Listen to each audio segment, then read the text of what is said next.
It's Friday, the 3rd of February, 2023. The last word in podcasting news. This is the Pod News Weekly Review with James Cridland and Sam Sethi. I'm James Cridland, the editor of Pod News. And I'm Sam Sethi, the CEO of Podfans. In the chapters today, Spotify podcast financials are up, Blueberry is now valued and lit, and lots of positive news about podcasting. And also... Hi, this is Leo Laporte. I am the founder and chief netcaster at TWiT.tv. A little later, we'll talk about the secrets to making a successful podcast. Hi, everyone. This is Todd, Cochrane, CEO and founder of Blueberry Podcasting, and I'll be on later to talk about the Podcasting 2.0 Value for Value tag. Hi, I'm Sandy Waugh, Head of Podcasting at City, the University of London. I'm Brett Spencer. I'm Director for the Centre of Podcasting Excellence at City, University of London. And I'll be on later to tell you what that means. This podcast is sponsored and hosted by Buzzsprout. Last week, 4,202 people started a podcast with Buzzsprout. Podcast hosting made easy with powerful tools and remarkable customer support. Now you can turn your listeners into supporters with Buzzsprout subscriptions. You can see how all of that works at weekly.podnews.net, and you can become a power supporter there. And join us next week because we'll be talking to Tom Rossi, and I do ask Tom Rossi whether or not that number 4,202 this week is entirely made up. So you'll have to wait and find out what he says next time around. From your daily newsletter, the Pod News Weekly Review. So let's kick it off this week, though, James. Friends, podcasters, countrymen, lend me your ears. I have come not to bury Daniel Ek, but for once to praise him. Yes. The noble Sam Sethi has told you Spotify was ambitious. If it was so, was it a grievous fault, Sam? Look at us, hey? That English school education not wasted once. Yeah, we've written that. Okay, look, the first story up, everyone's talking about it, Spotify's Q4 results. We're not going to go into the nitty-gritty of the financials too much, but more to focus on what does it mean to us as podcasters. Now, Daniel Ek has said he went a little too far, James, I think is what he said. But I think the thing that we should take away from this is that in all essence, they are seemingly growing their podcast business in terms of users, numbers and subscribers. So, James, tell me more of your thoughts. Well, yes, in an earnings call, he did admit that he might have gone a little too far. This is what he said. In hindsight, I probably got a little carried away and overinvested relative to the uncertainty we saw shaping up in the market. He does sound a bit like a robot there, but he sounds less like a robot in the other bit. Now, he was reading there because they circulated those comments prior to the conversation. But he sounds a little bit less robotic in another clip that I'll play you in a little bit. Yes, Spotify podcast ad revenue wasn't split out. It was in the mid 30% range year on year. Podcasting also delivered improved profitability, apparently. The Spotify Audience Network saw healthy double-digit growth quarter on quarter, and total ad revenue up from $418 million to $488 million quarter on quarter. They did say in the earnings call 2 months that outperformed and 1 month that underperformed, which I thought was interesting. I wonder which month that was. Now, someone cleverer than me has emailed me and done the maths for how much ad revenue they've made from podcasts, which is nice. So it's roughly an increase year on year from $105 million in quarter 4 21 to $143 million in quarter 4 22. So it sounds as if they're doing pretty good from that point of view, Sam. Yeah, look, we do give Spotify a hard time because they're a closed proprietary application that we'd rather was more open and join the ecosystem. But as a business, clearly, they're taking a massive bet. That is really what Daniel's doing. He knows that the music companies have got him by the shorts and curlies. He can't do anything there to increase profitability particularly. So he's got to look outside of that. And podcasting does seem the most obvious one, audiobooks being the other, of course. And so, yeah, in this Q4 number, we've seen premium subscribers increase to 205 million, which is quite good. And their monthly active users are going to 489 million. They're trying to get to the 500 million. They're 500 million monthly active users. So in those terms, all the exclusives that they're getting, all of the bets they're making, it is a big bet. And yes, he has gone a little bit too far maybe, but it is working in some ways for Spotify. Yeah, I think it's definitely working for them. I mean, they released their earnings call as a podcast. I listen to a lot of earnings calls, and normally they're very dull, and they've got executives on their speakerphones shouting at their speakerphones, and it sounds awful. They were clearly in a podcast studio when they did the earnings call, and Daniel Ek was asked a question about investors saying that podcasting was a bad industry to invest in, and I really liked Daniel's answer. Now, you'll find the full answer in our companion podcast, Pod News Extra, which you can find in your favourite podcast app. But here's a little clip about what Daniel said. 4 years ago, the major player in podcasting had been doing it for 20 years and was considered the sort of unassailable leader. And we realized that this was a nascent space that was growing, albeit still was underconsumed to what we believed the potential was in the industry. And we took the medium and have grown overall globally now the audience by a huge margin to what was true 4 years ago. So it wasn't just that we took audience from another platform, but we actually grew the pie meaningfully for podcasters. And as a result, we went from being almost nowhere 4 years ago to now being the leader in many markets around the world in this space. And I think he's got a point there. Spotify have done really well. If you compare them to Amazon, or you compare them to Luminary or to Samsung or anyone else who's tried to enter this space since, all of them have failed, but Spotify has done fantastically, haven't they? I think he's actually got a point to basically say, look, we were nowhere 4 years ago, and now have a look at us. Yeah, I think if you took Spotify out of the landscape, what would it look like today? Apple, unfortunately, have been a very stable custodian of podcasting in the down years, but they've done very, very little to move the needle forward. And I think at least with the exclusives, which, we've given them a little kicking for, but at least they're trying to make it more interesting. I mean, if I gauge it by the fact that my daughter, who's 23, now loves podcasting, not because of her dad, by the way, but because of Spotify, then you've got to give them some due. They're bringing in a younger audience and they're bringing in a new audience. So, yeah, well done. Yeah, I think so. You mentioned 489 million monthly active users. I got a brilliant email from Pablo Fischer earlier on in the week, who said that he was looking at the numbers and he realized that there are currently 11 million paying Spotify customers who aren't monthly active users. So that's 11 million people who haven't used a service that they pay for at all in a month, which is only 2.2% of their users, so it's not massive. But actually, if you work out how much money that might be, that could be $110 million every month, which is actually twice as much as they earn from podcasts. So I mean, maybe a more standard way of Spotify earning cash out of this is just to get more people to sign up and then forget. Oh my Lord, that is a brilliant stat. Well done, Pablo. Yeah, clearly a first world 1% problem. Have I got another subscription? Oh, I won't look. People who can afford to pay and forget. I mean, I have to say, it's probably people that get Spotify Premium with their mobile phone contracts as a freebie. And they've never used it. I mean, I got 6 months worth of Apple Music, and what on earth am I going to use that for? So I've never used that either. But yeah, what other numbers had you seen from them, Sam? Well, overall though, they've still made a loss of around 250 million in this quarter. But on the plus side, again, their premium subscriber numbers have gone up to $4.93, a year-on-year increase of 3%, which is a really tiny increase. And it still comes down to the fundamental one problem that Spotify have.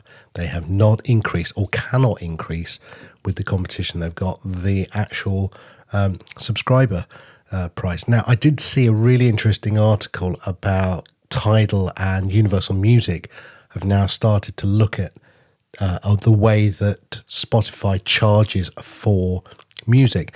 And they've said that the model is broken, and I think you will see a change. I don't know what the change is, but there will be a change in the way that people are going to be paying for music coming in 2023.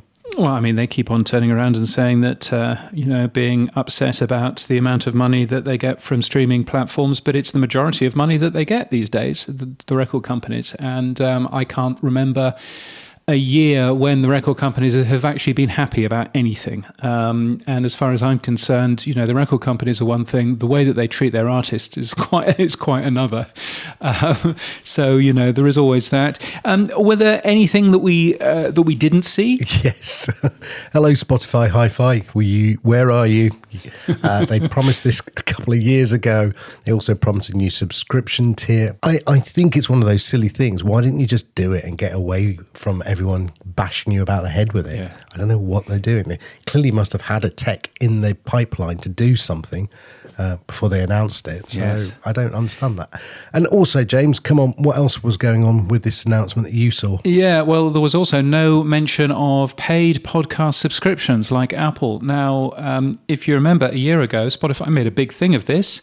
And they said that paid podcast subscriptions would be free until January 2023, when they're going to start charging 5% of the revenue that you earn from selling podcasts. That to me sounds like a way of earning 5% of the revenue. So why would they not announce it?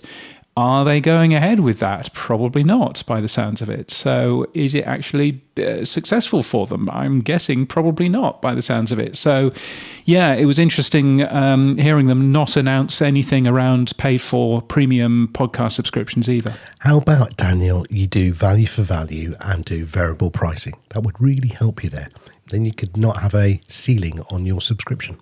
Moving on, and while we're still in Spotify land, I saw an announcement that Louis Theroux, the host and presenter, is going to be doing a new exclusive on Spotify, created by Mindhouse Productions, and that's coming out in the spring of this year. So they're still into their exclusive, James. They are still in their exclusives. I think it's going to be called the Louis Theroux Show, and which they must have thought a lot long and hard about. It is, though, another high-profile defection from the BBC, because if you remember, he did a podcast during lockdown called Grounded.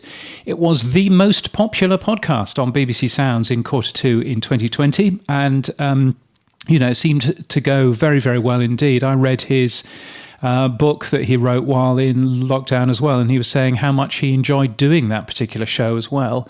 And so, why is he defected from the BBC? Why is the BBC no longer taking him? He was supposed to be a pretty good interviewer. Why have they not kept him on? Why have they allowed that to go off onto Spotify? It's yet another loss of talent from the BBC, and I think again that's an interesting one. Not the only exclusive though, is it? No. Well, a previous Spotify exclusive is now exclusive on Audible. Michelle Obama is launching a new podcast called the Light Podcast. It starts in early March. The Obama-owned production company Higher Ground signed the deal with Audible in June, so a little while back. Yeah, and if you remember, a lot of the industry talk was that the Obamas were unhappy about not reaching as many people as they could possibly reach because they were Spotify exclusives. And so now they've decided clearly to double down on that strategy and hide behind a $7.95 monthly fee with an Audible original. It seems a very peculiar thing if you're wanting to share your stories and your message with people to go behind a $7.95 Audible paywall. But they are the former First Family. They clearly know what they're doing. Yeah, it's called Who Pays Me the Most? Sorry, did I say that out loud? Right. If you want to hear more on the Spotify Earnings Call, they do have a podcast, which is called the Spotify Earnings Call Podcast, which is an exclusive to Spotify, because let's face it, who else would want it?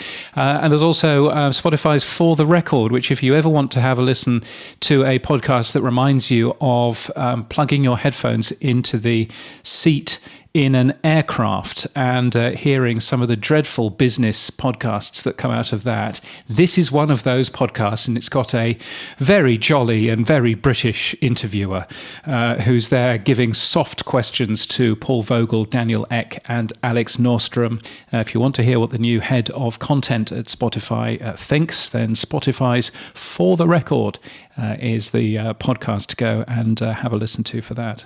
Isn't there another podcast that people can go and listen to as well, James? Well, I mean, there's also the Pod News Extra podcast, sponsored by Buzzsprout, where you can hear that full clip from Daniel that I played you a little bit earlier on, where he's basically talking about Spotify's strategy, and quite a successful strategy, it has to be said, for podcasting. And we should mention Pod News Extra, sponsored by Buzzsprout. Last month, Buzzsprout also saw a growth in market share of almost a percentage point, according to John Spurlock's Livewire. They are already a very big podcast host, and they've just got even bigger if you just calculate them by total episodes published. So congratulations to them. Good to see our sponsorship is helping them. That's what it is. People listening to this. Going to Buzzsprout. Well done, us. That's clearly it. It's all us. I mean, if they weren't sponsoring this show, they'd be down there, in the 12s and 13s in the also rounds. But no, a subscription fee very well spent there. Now, back in 2005, I was a paid-for twit. I was paying for a podcast because I liked the content, and you think value for value is a new idea. These podcasts started netcasts you love from people you trust, and starred Steve Gibson and Kevin Rose, Patrick Norton, a load of other big stars, including this man. Leo Laporte has been involved in broadcasting since 1991, best known for the Screensavers in 1998, and broadcast on KFI AM 640 as the tech guy for more than 15 years. He was one of the pioneers of podcasting. He formed TWiT in 2005, This Week in Tech. Sam caught up with Leo and started by asking him what made him interested in podcasting in the first place. So I was doing a radio show. Actually, I've done radio forever. The tech guy started on KFI, but I had come off 6 years at Tech TV, and then before that, doing Q&A on radio for technology. So I've been doing it for quite some time. But in 2004, I was doing the tech guy, and a young man, who's now a grown man, named Matt Bischoff, called me. I think he was 15 or 16 at the time, and said, "Aren't you doing a podcast?" I said, "What's that?" And he explained to me, "Well, you need an RSS feed." I'd already been offering downloads of my show from the very beginning. The radio station said, "Yeah, nobody cares. You can offer downloads. That's fine." So I would chop it up and put it on. So once he explained all he needed an RSS feed and the audio, I realized, well, I can easily do that. So within less than a day, I had a podcast up. That was fall of 2004. Podcasting had really, as we know it, as an RSS feed, only begun the month before in September with Adam Curry and Dave Weiner's creation of, binary enclosures on an RSS feed. That's the technical stuff behind the scenes. So that was easy for me to implement. I was hand coding the RSS in the early days. Eventually, I found a Mac program that made it easier. And by the way, there was no idea of making a company out of it yet, but at Macworld Expo in January 2005, I and a bunch of former Tech TV people got together at a bar to talk about Macworld, and I happened to have, because I was a radio broadcaster, recording equipment with me, so I thought, one microphone. So I thought, well, here we are in a noisy bar, but let's just try it. And we recorded about 20 minutes. I don't think it was a podcast. I think I just put it up for download on my website initially. And there was something like 20 or 30,000 downloads. And I thought, well, there's, I guess, some interest in this. So we kept doing it. I couldn't really do it initially because all of the people that were on it, Kevin Rose and Patrick Norton and David Prager, all of whom I'd worked with at Tech TV, Roger Chang, were all over the country. And so they weren't in one locus. So certainly not where I am, up in the cow and wine country north of San Francisco. So I thought, well, we could do this once in a while. Maybe when there's an event, we all get together. But somebody called the radio show a few months later on Skype, and it sounded so good, kind of a light bulb went off, and I thought, oh, I could record these on Skype and have decent quality. So it was about April of that year that I reconvened the gang. I said, let's do a show. A company still wasn't in my mind. We just did a show, but eventually, I wanted to do another show, and that's kind of TWiT was born. The reason it's called TWiT is the first show, the original show, was This Week in Tech. And that's been a source of eternal confusion ever since, unfortunately. There's a company called TWiT and a show called TWiT. Well, you were TWiT before Twitter, if I've got my chronology right. Yeah, we predated it by a year. And you were chief twit before Elon Musk. Right? Long before Elon was. He dropped it pretty quickly, but nonetheless, people still call him chief twit from time to time in the newspaper, and I always grinds my gears a little bit. But now he's calling himself Mr. Tweet, which is fine with me. He can have that one, as long as I get to keep chief twit. So let's have a look. You started off, as you say, with a few shows. I think you had a special version of Skype built for you as well, if I remember rightly, from one of your shows. Well, not Skype, but we called my engineer at the time, who is now responsible for streaming at Facebook, Colleen, built something she called Skypeosaurus, which was 4 Mac Minis, each hosting their own Skype. Because the real problem was, we'd have bad mic quality on one of those people, or, Patrick always wanted to do the show underneath a car while he was working on it. So we needed ways to kind of isolate the audio. And it seemed like the only way to do it was to have 4 different Skypes running at the same time. So she built this rack with 4 Mac Minis, each running Skype, and called it Skypeosaurus. We've evolved considerably since then. In fact, Skype has now added the capability, actually Zoom does it, but same idea, capability of having one call with 4 ISO'd or more ISO'd audios in it. And that has solved it for us. You use Squadcast, which is pretty cool also, but we want to do stuff live. And so, Your original plan for Twit was to have the fans pay for the shows directly. What were you going to use for that mechanism? Subscriptions? Yeah, well, no, we were never going to use subscriptions. My friend Kevin, he had Dig Nation, and for a while they tried...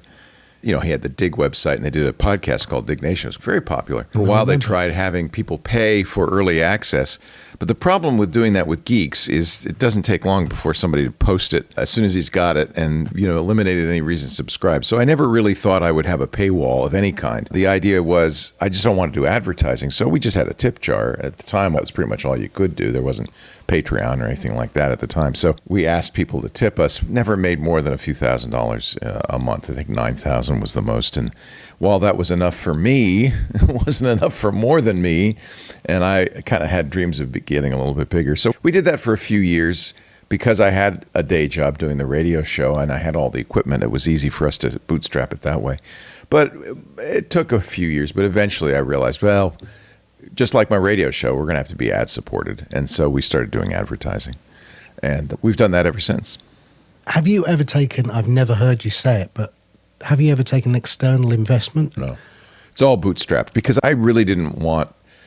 I had watched others in my cohort do that. Kevin eventually started something called Revision 3 with David Prager, and they got, I think, $7 million of investment, and it changed everything. They were able to buy a lot of stuff, but they bought it rapidly, probably a lot of it unneeded, and then eventually were forced to sell, have an exit, which wasn't the richest exit ever. I just didn't want to get in that situation. So we've always bootstrapped. I only can spend the money that I make. We do pretty well with advertising, but we now do in fact have a club through Memberful, which is a Patreon division, and we have about 6,000 members. So it pays a little bit better than the old days.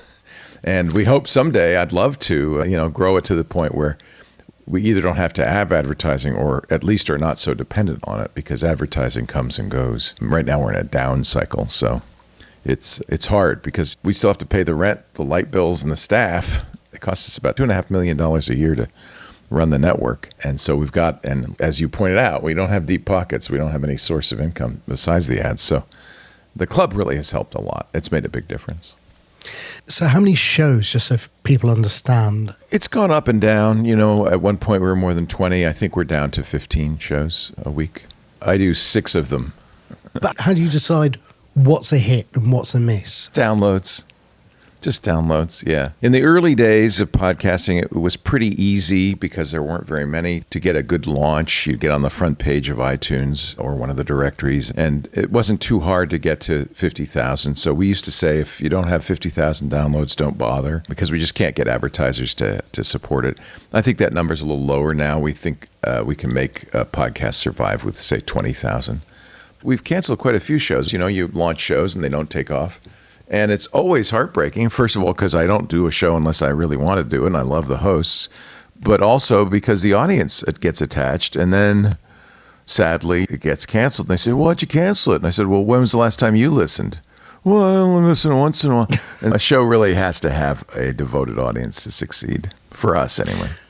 So looking at the fun and games at Spotify at the moment, what's your take? They've done these exclusive, they've spent hundreds of millions, haven't really seen, or billions even, I should say, they haven't really seen the return. Is Spotify one of those platforms you think that's going to stay in podcasting, or is it going to dip out? Well, I'm sure they'll try to stay. Their problem, of course, was they were at the mercy of record labels, which wasn't a very good business model. They make money now at record labels, but it's completely up to the record labels how much. And at any point, they could cut off the faucet, as Taylor Swift did a few years ago, as Neil Young tried to do when they hired Joe Rogan. So they really need their own content. And I think that's the same for a lot of these companies. I see three big companies kind of trying to eat up podcasting. Amazon, especially through its Audible division, iHeart, which I used to work for, that was the radio show syndicator, and Spotify. And of course, I try to tell our audience that these companies are not in your best interest, because their complete model is to get you to listen in their app so that they know everything about you. They also know exactly what you listen to, when you listen to it, how many times you listen to it, and which ads are listened to. And they want to sell that information to advertisers.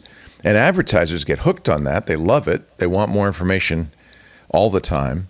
And it puts traditional RSS-based podcasters like us on our back heels, because we can't give and we don't want to give the advertisers that kind of information. And then, of course, they also drive the ad rates down. They do direct insertion ads instead of host-read ads as we do.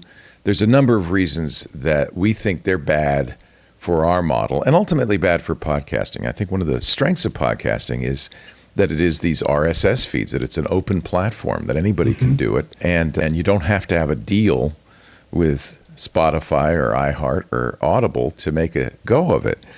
They're trying to turn it back into the record industry, and that's not a good way to do it. So I'm not a fan.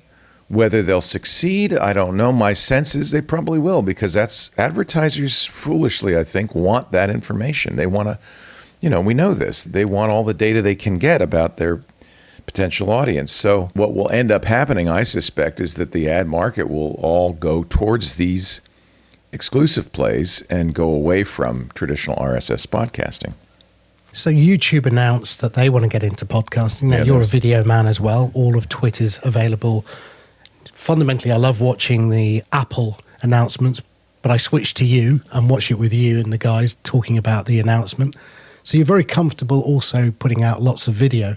Where do you think YouTube, though, fits into the game? Yeah, Google's just like Amazon and iHeart and Spotify and Apple. I'm sure Apple will get into it at some point. They want their share of the pie, but it's all the same problem. This is proprietary, and it's ad-based, and it's spyware-based. It's surveillance capitalism, and I'm not a fan of it. We never were relying on YouTube. All along, I remember people said, oh, you really ought to be on Facebook, because that's where all the money is. That's where the audience is.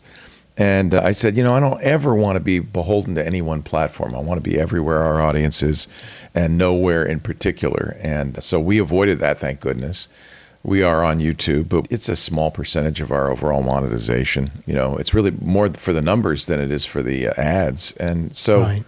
We do our own ad sales and our own ads in our own style. And that's fine. I think YouTube has been a boon, as has TikTok, for somebody who wants to do something on video and doesn't want to host it. It's very expensive to host video. So I'm not against YouTube by any means. It's just not, for us, it's not the future of podcasting by any means either. People think we're crazy, and I think we probably are, to do video. Basically, we're a TV station, and you can download the audio or the video. So we're like TV plus radio. And it's expensive and complicated to do that, but I feel like we get some benefit out of it. And we're stuck now. So it kind of grew like Topsy. It started with just a little Logitech ball camera on top of my computer and, sending a frame every few seconds. Now it's kind of become a full-bore studio, as you know. Where does Twit go in 23? I mean, now I assume you've got a bit more time now. You step back from the radio. Do you do more live videos? Do you do more podcasts? No, my whole goal was my goal is to work less. I'm 66. My goal is to develop new talent. We have some great young talent on the network, and slow down bit by bit, inch by inch. I'm only doing 3 days a week now, which is perfect. I can do that, for the rest of my life, and I probably will. because I like doing what I'm doing, and it beats working for a living. But I don't need to do it. But I think it's fun and I enjoy it. It's a lot easier to talk than it is to write.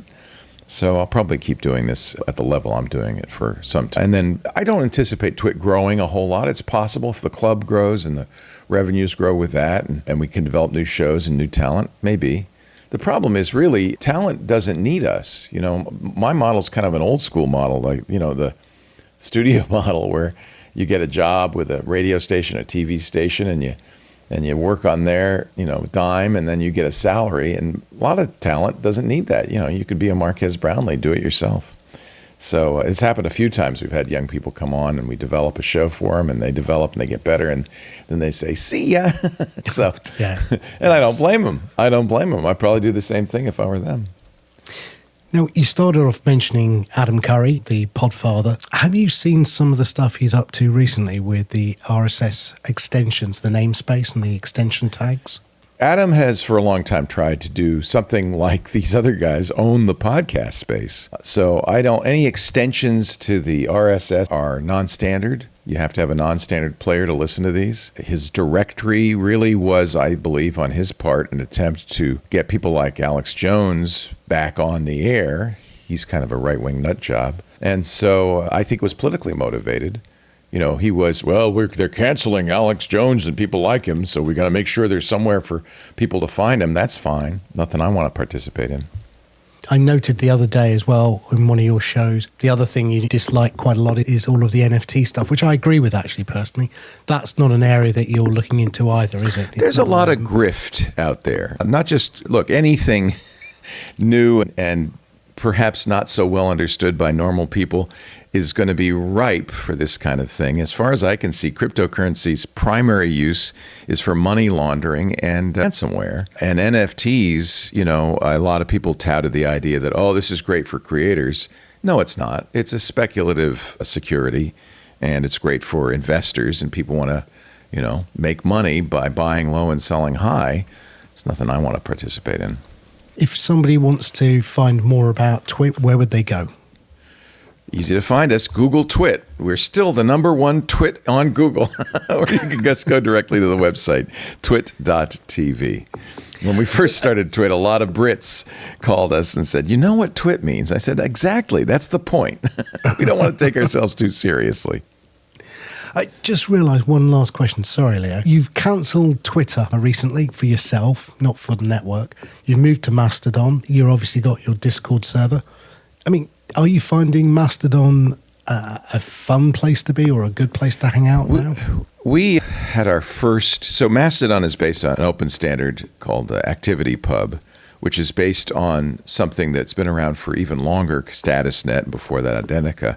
I had my first Identica server in 2007. I've always had problems with Twitter. I don't like the idea of a centralized network that's owned by a big tech company controlling our discourse. I didn't like it that they stole our name to make Twitter. So I've always had a kind of love-hate relationship with Twitter. That's where the people were, so that's where I was. In fact, I still have 500,000 followers there, but I don't post there anymore. In 2019, I set up a Mastodon server. It was a nice, quiet backwater. Really quiet. Until November of last year, when it suddenly got very busy.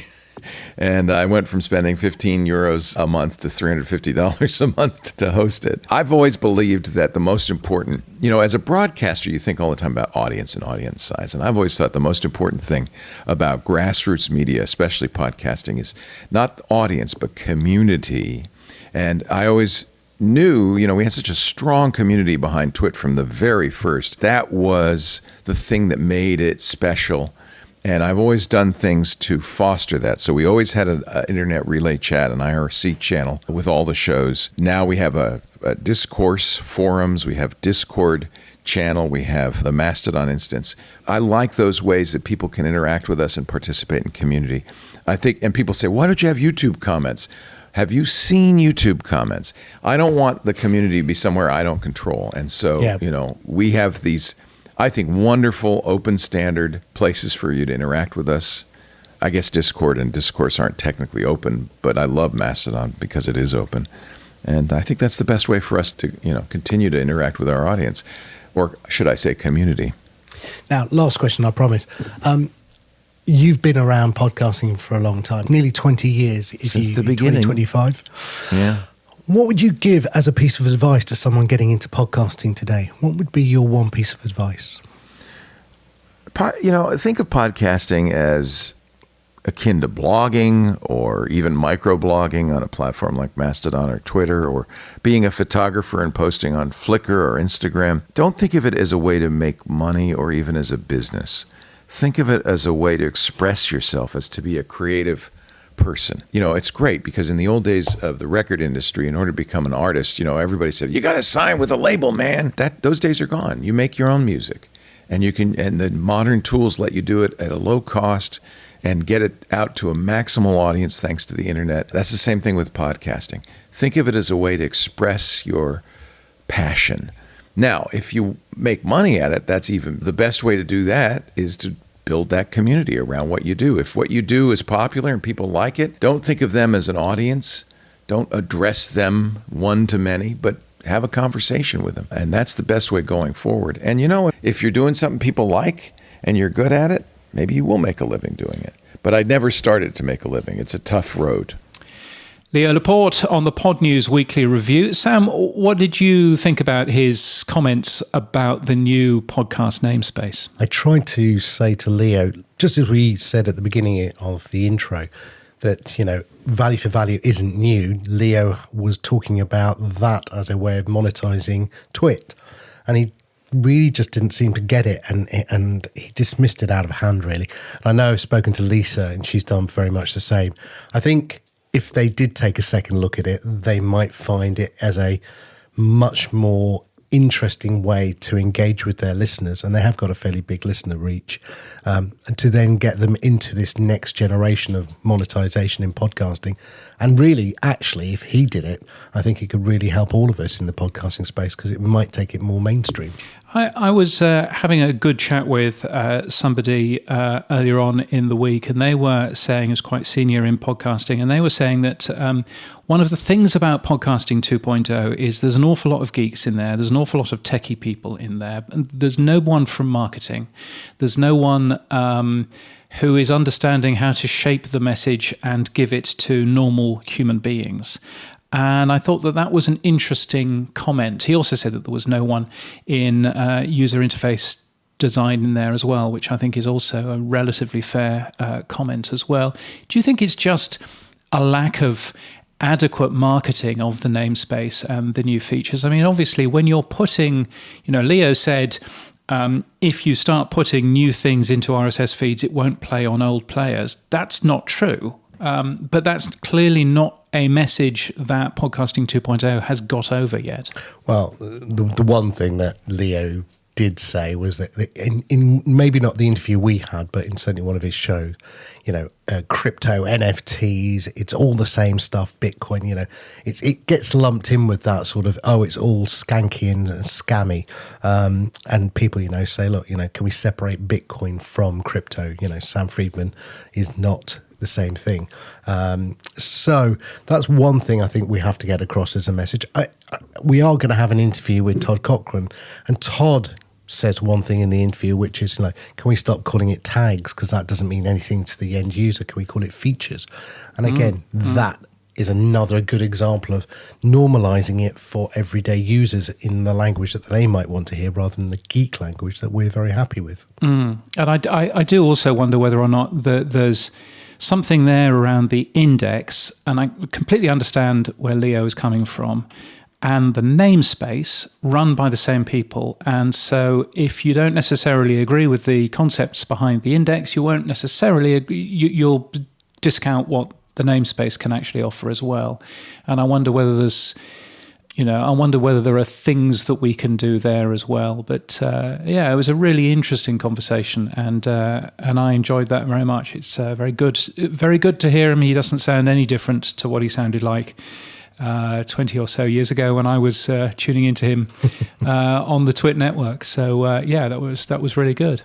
Yeah, I think the last thing on this I would say is that, Dave and Adam both admit that they're not marketeers. Or, I mean, Adam might not agree with that, but that's what they have said. Whatever happened to this so-called hosting council that was going to get together and do big things to promote all of these services and features?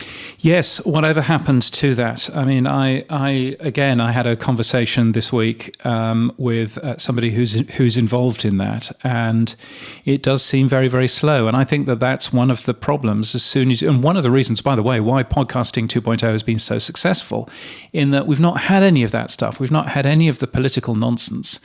And so therefore we've just been able to move quite fast, but probably break quite a lot of things as we've moved quite fast in comparison to this set of podcast companies who are very, excited about working together on this. But I don't think that they yet fully have agreed what it is that they are actually going to be promoting. Is it the entire new namespace? I would doubt it. Is it things like, the podcast TXT, verification stuff? Yes, I'm sure.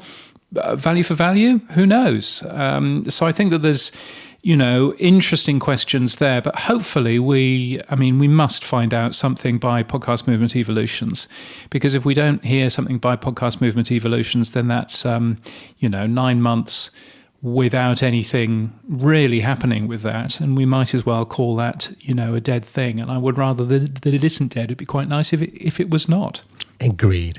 Now, moving on, we also got a chance to talk to Todd Cochrane.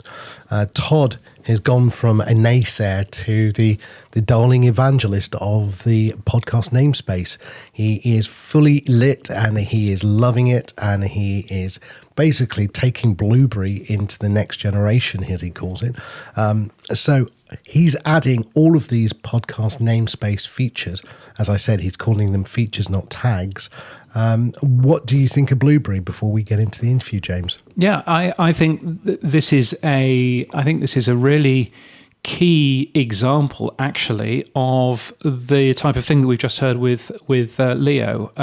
Leo was not for it. Todd was not for it. There are people at Libsyn who are not for it. Todd has all of a sudden realized, there is something here. I understand it now. The penny is dropped, so to speak. So it was really good to hear that Todd has been, getting people very, very excited at Podfest about Podcasting 2.0. You caught up with him to find out more. We made a decision late in the fall to fully embrace and basically be the chicken. In other words, be the person that's going to put the features in place and then let our podcasters use those Podcasting 2.0 features to start getting, basically getting it adopted. So we've really rolled out, a huge amount of the tags or of the features. And we're calling them features because we don't want the podcasters to get totally confused, but, it kind of started with the transcript tag. We rolled out locked chapters, the location tag, credits, live. As a matter of fact, live is launching today. We've been set up, of course, the value for value as well. So, and the funding tag. So I think 7 or 8 of the features we've implemented across the entire platform. So so we've got it available. So podcasters can, now the education process begin. We got to start educating podcasters on how to use all this. I'm going to nick that, features. I like that much better than tags. I know that's the technical term, but I think for the everyday user, features makes much more sense. Now, the value for value tag is one of the more complex ones. It's the way that people can pay what they want for a podcast using a micro payment. Now, you've partnered with a company called Olby. Tell me more. Yeah, so, really the challenge in the value for value, again, feature is getting set up. There's really 2 or 3 different ways you can go. You can create your own node, and where it gets real super geeky, and maybe set up an Umbrel, and you set up in your Lightning node, and you have to put money in it, and it just, it's really complicated. It's for the super geeks. So that's about 3 people that will do that: James, right, Adam, and nobody else, and me. Which I suffered through this, and I thought no one in their right mind is going to do this. And then Albi obviously has this very simple integration where they got a rich API. So through at least the dashboard, all they have to do is just, click the link. It takes them over, creates an account, and then we pull their value data back into it. And, it's things that are going to make people's eyes glaze, or lightning address, custom key, value, pub key that, if I let this up to the average podcaster, they would have 3 things in the wrong place and it would never work. So the ability of just being able to connect with Albi and pulling in this data, and then all they have to do is click save, is easy. Now because of the API calls, and because PowerPress was a unique situation in it, we had our own key on Blueberry, whereas PowerPress is installed on 80,000 different websites. We had to use the lookup method. Basically, tell them, go over to Albi, set up your account, and then enter your Albi address into a pull down, and then we query and pull the data across. And we did the same thing for, I believe, for Fountain as well. You can enter a Fountain address and pull in the data, or again, go about it manually. But really the key here was to make it simple for them at least to get set up and implement. And then the next steps is, again, the education on how to explain this to the audience and tell the audience what to do and where to go and how to get involved.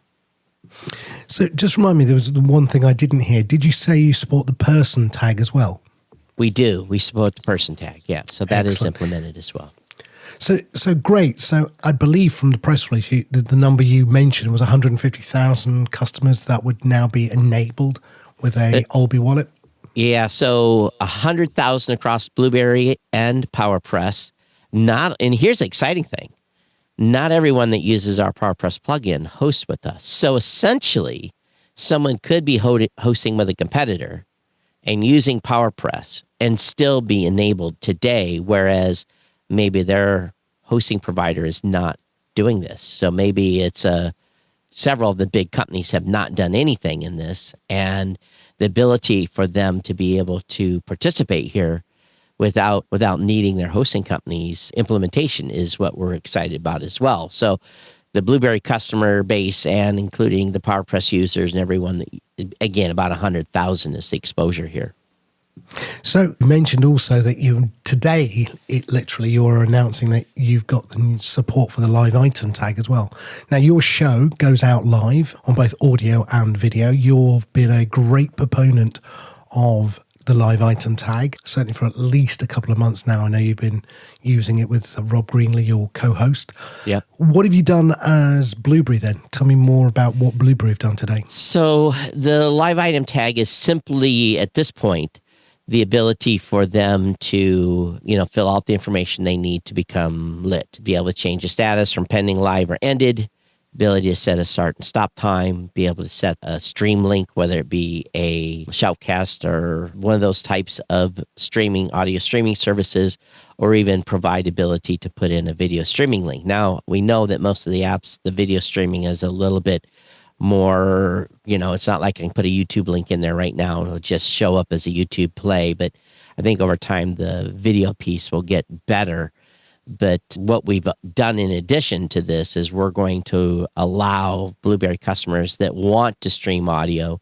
We basically do have an audio streaming setup. They can be added to the Web DJ playlist, and they would be able to stream live on audio using the basic. We've just went out and bought a commercial service to add people to. So at some point, maybe we'll add some more functionality within Blueberry.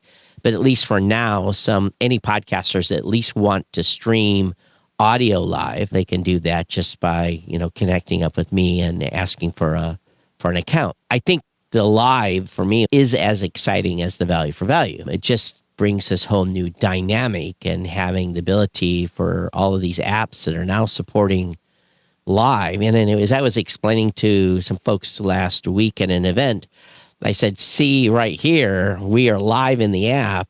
And when I ended it, it switched back, and I could show them how it switched back to a podcast app. And that made some people just sit back in their seat and say, wow. And I said, the goal is to keep the audience in the app, interact with you in the app. We don't have to send them to Facebook or to YouTube or to Twitch or wherever to see or listen to live.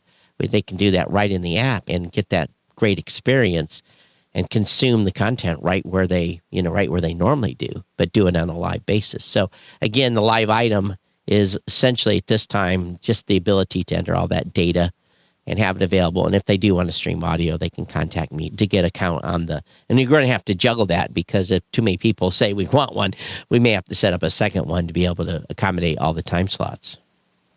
So to get these two new features, the value for value and the live item support, is this an additional charge on top of your existing Blueberry subscription, or is this included with what comes today? Oh, it's included for every hosting customer. Wow. Yeah, it's turned on. It's available. It's free. Obviously, PowerPress is free to begin with. So again, all these features are available to any PowerPress user. I will say on the value for value, we are doing a 3% fee on the value for value. So Blueberry's taking 3%. Matter of fact, we had to update our interface to make sure we announce that so people wouldn't be surprised. But other than that, it's they're free to use it. So how would that work then with Podverse, for example? Because Podverse supports value for value with Olby. Fountain uses another wallet provider. So let's use Podverse. So Podverse says, yeah, we support Lit, and there's a Blueberry podcast. So they ingest the RSS from the Blueberry podcast. The tags are all there so they can support them. The Blueberry host enables it to go live. All great. I'm just a little confused now because of the money streams. So sure. Podverse is going to take a little cut. You're going to take a little cut. So I'm just trying to understand. So that's the model, yeah? Well, the model is if they're using, again, if they've set up their wallet with whoever, then whatever that agreement is with their wallet provider, the Alby piece, there is no cut. So when they set up with Alby and having their own Alby wallet, basically they will receive 100%. Now, we set our stuff up as a fee, so in addition to, so the podcaster should, if someone gives them 20,000 sats, they're going to get their 20,000 sats. And then we thought we meant that to be purposeful so that the podcaster would get their full amount. Right. So you could do a split maybe if you wanted it on the back end. Right, if you want. And I set up splits as well. I do a 1% split to the podcast index. And again, that's just something that I have done as a way to give back as an individual. But again, if someone has a Fountain wallet or a Fountain account, they can add their Fountain address and pull in their node information. So that is available within the value for value. Brilliant. So what next, Todd? I mean, you're knocking them out the park, mate. You're literally taking all these tag stroke features, adding them all in. What's next on your roadmap? Well, we're making a new list, and Mike Dell is in charge of that. But I do tell you the number one is cross-app comments is at the top. And, that's going to be another hard one that's going to be to implement. And, Blueberry has a Mastodon chat server, so maybe we'll do some integration there. I'm not sure yet. We have to think this through. But of course, cross-app comments is a little bit of a moving target right now. But we're going to go through the list. And I don't know how many total new features are there, 50, 60 at this point? Yeah. Yeah. So we're going to have to pick the next, let's say 10, and then we'll get them in the dev cycle. And, believe it or not, most of the stuff was relatively simple to implement. The two hard ones were definitely value for value and the live. So those, the rest of them were very simple. The text tag was simple. GUID was simple. Oh, so, those were all simple to implement. So some of these are very easy. We just got to figure out, okay, we have to be able to explain the value. We have to be able to tell the podcaster, here's the reason you should use this, why, and the examples, because otherwise they're just going to look at this and say, why should I play ball? So you mentioned something there that we hadn't talked about in the beginning, but you said the podcast TXT tag, which is the way of hiding the email from the RSS feed. So you've already implemented that as well. Congratulations. Yeah, that's in. I guess I didn't mention it. So I think the text tag actually goes live in PowerPress today as well with the lit stuff. So once that's all done, then in a couple of weeks, we'll probably make the announcement to pull the email addresses out of the RSS feed. And I talked with the Buzzsprout folks at PodsFest. That's been their toughest one so far, because what has happened is they implemented it early, pulled out the email addresses, and then immediately started getting support tickets where people were having challenges submitting to some platforms. I do like They did a little bit of a different implementation as we did. So I think it's going to be curious to see how this is going to work over time with the other providers that are not ready for email addresses to come out of RSS feeds. Yeah, I know RSS.com, RSS Blue, Transistor, yourselves now, and Buzzsprout have done it. I'm not sure about Libsyn at all, but I mean, you can manually code that. And again, yourselves, RSS.com, and I believe RSS Blue have implemented the value for value tag. Buzzsprout hasn't got there yet. The one question I've got is, I think RSS Blue announced last week, we were talking about it on Pod News, that they've now added support for the guest as well as the person tag.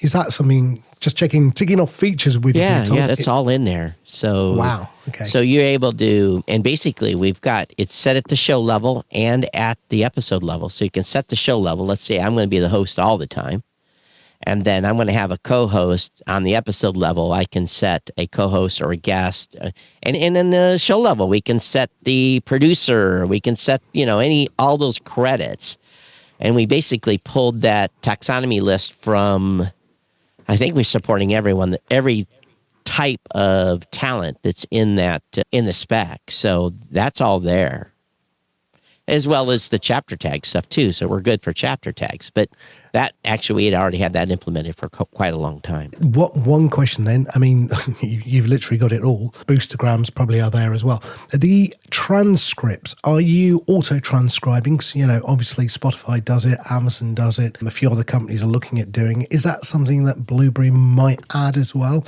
Because I know a lot of hosts say they want to do it, but actually when I've looked at most podcasts, it's very little. It's less than probably 1% actually support a transcript.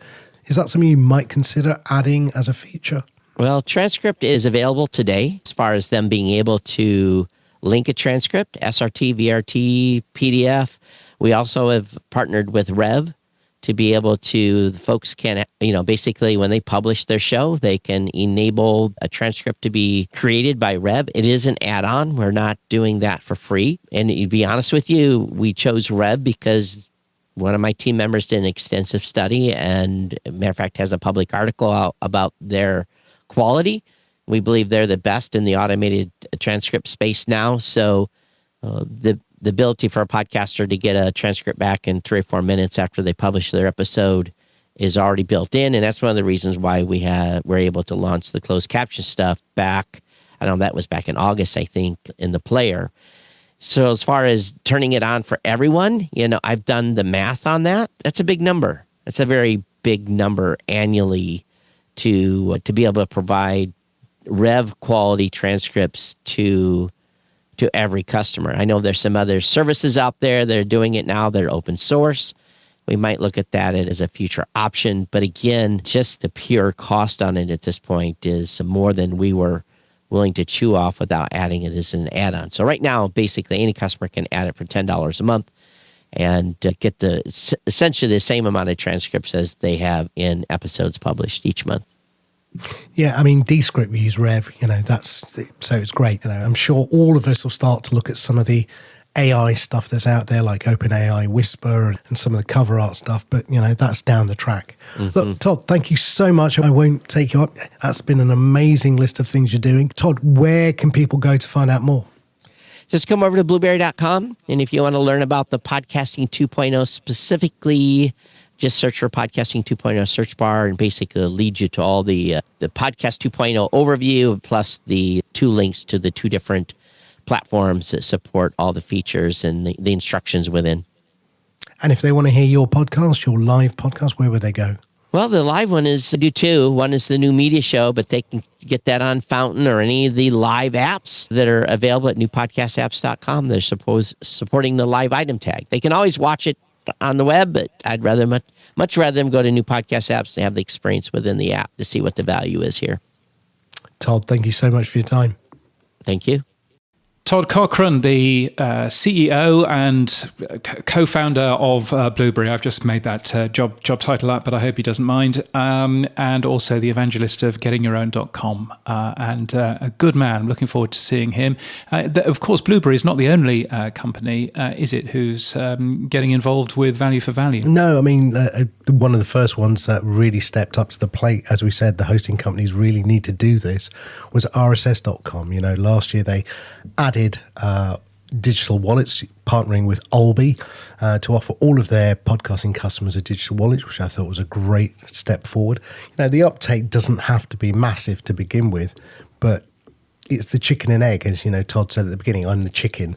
He's adding those features, and if more hosts add them, then great. So RSS.com has added it, and in addition, Xavier over at Podcast Addict has said that his app has reached 10 million downloads, but more importantly, he's also added support for the lit tag. So we are beginning to see more clients, more hosts adding the features from the namespace. It's not universally even. I suspect it might be another year before parities are achieved across all of the hosts and all of the apps. But as you said a few minutes ago, James, we are moving the needle forward pretty quickly by adding these things in. It's just that it feels like, what was that Alvin Toffler comment? The future is here, it's just not evenly distributed. Yes, no, I think you're probably right. I will be talking about the lit tag in a number of different radio conferences that I have coming up this year, because I see there being real opportunities for radio broadcasters in that, so that should be fun. Let's move on then, Sam, shall we? Yeah, James, you wrote this week about UK podcast company Novel, who've secured a £5 million or $6.2 million, that will be parity soon, Series A investment round. That's really good news. Well done to the guys there. Yeah, I think that's really good. And also really good news is that the CEO, Sean Glynn, will be joining us next week in the Pod News Weekly Review. So if you want to find out more about Novel, if you remember, it's got some really big names working there, particularly Julie Shapiro, of course, who used to work at Radiotopia. She is now working over at Novel as well. So some really big names and some really big plans. So Sean Glynn on the Pod News Weekly Review next week. Now, Sam, I'm presuming that you went to university. Nope. And you've got some exciting degree, have you? I've got one of those MBAs, which I say stands for more bullshit than anyone else, but I have got one. Now I was an army officer, so I did my degree at Sandhurst, which was my first degree, if you would like to think of it that way. And then I did an MBA at City University, or CAS as it was known at the time. Yes. So, City University. Tell me more about City University. Well, it seems that they've now come up with the UK's first dedicated master's degree in podcasting, and they've created a centre of podcasting excellence as well at their new buildings over in Islington. It sounds like a very exciting thing. It's the thing that the industry has been calling for more skills and more accreditation and skills being brought into the industry.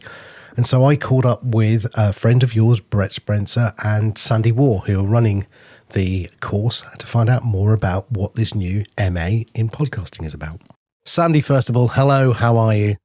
I'm really good, thank you. I'm a bit overwhelmed by how much excitement we have felt from our announcement, which is just brilliant. You work in silence and you put a little note out and suddenly all that noise happens and it's fantastic. Come on then, spill the beans. What have you done? We've launched we believe it's the first dedicated master's degree in podcasting, which really recognizes, we feel, that podcasting is now a dedicated industry, a mature industry, has its own specific set of skills, and that as a university that's really trying to get people into work, it would be wrong of us not to meet that demand and equip people with what they need to work as a podcaster. We've been teaching podcasting skills within other degrees. So if you came to City in the past and did an MA in broadcasting, you would get an opportunity to study some podcasting. But we realize that the industry is bigger than that and has different skills needs. And so we've developed what we think will be a fantastic course for people. Hang on a minute. Isn't podcasting, get a mic out, stick it down, get your laptop out and say a few words and chuck it out on Anchor for free? Isn't that what podcasting is, Sandy?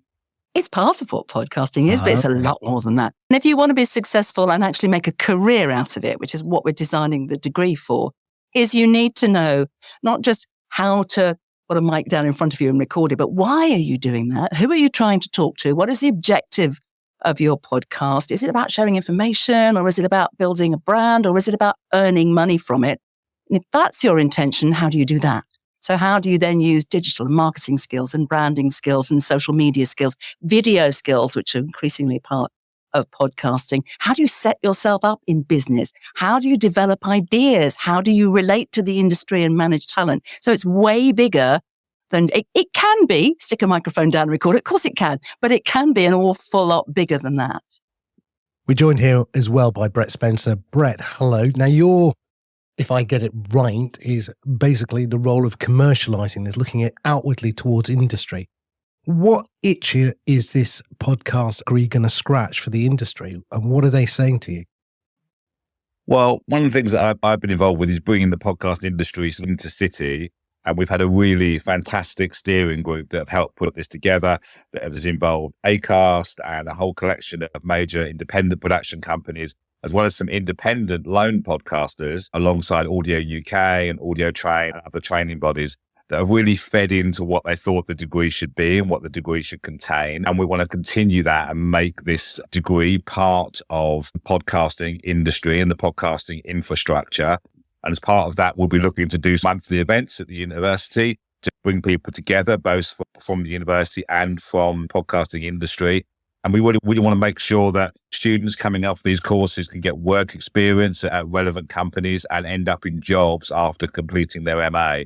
So making sure that what we're doing is part of the wider podcasting industry is really important. But also we wanted to help fulfill their needs. So what we heard from people was that, it's really hard to find incredibly talented podcast producers.